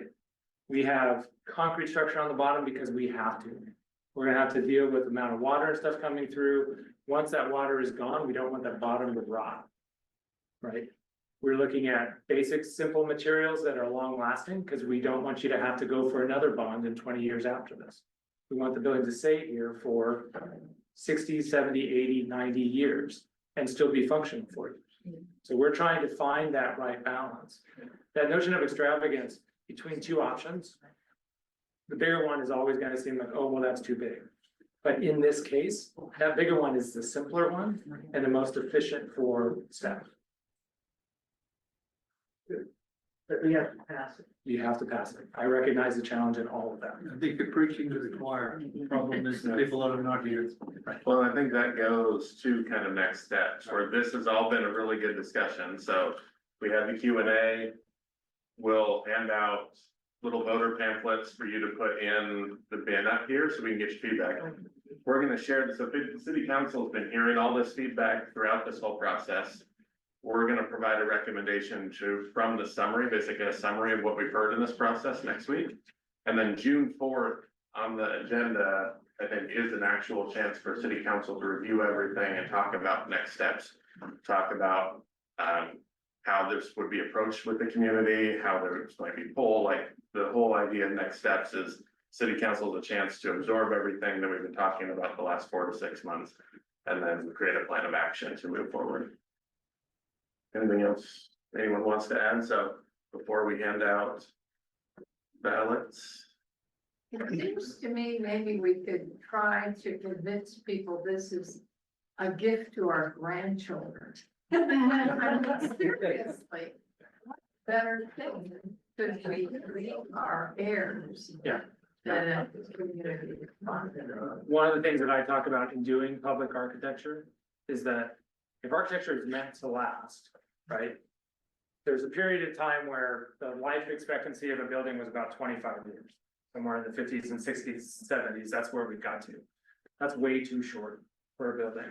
Buildings should last 80 to 100 years.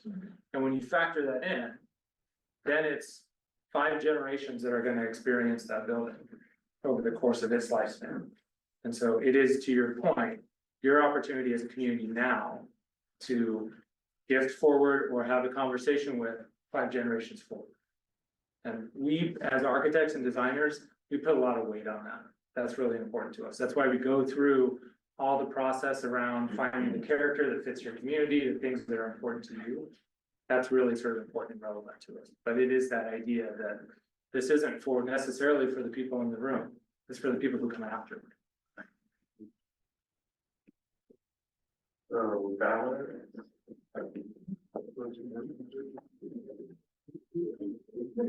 Yeah, yes, for the people online, appreciate you listening in. The city will post tomorrow this ballot, the video, the PDF, and we will hold it open for a week for anyone that wasn't able to attend to still participate. I would say, anyone here too, if you know friends or people that would want to weigh in on this decision, definitely share, look at the city blog tomorrow and share the information. Yeah.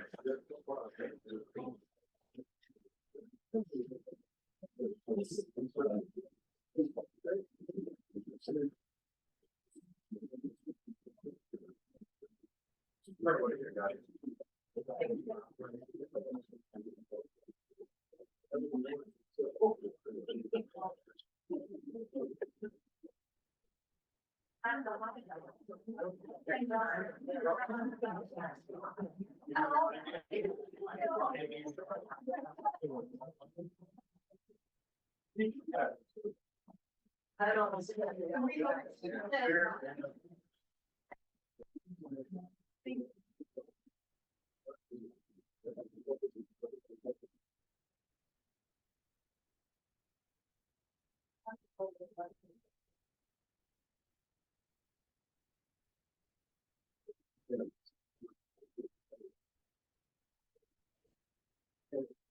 Perfect. Yep.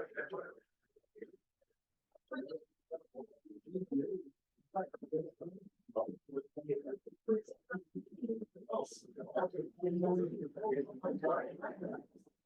you.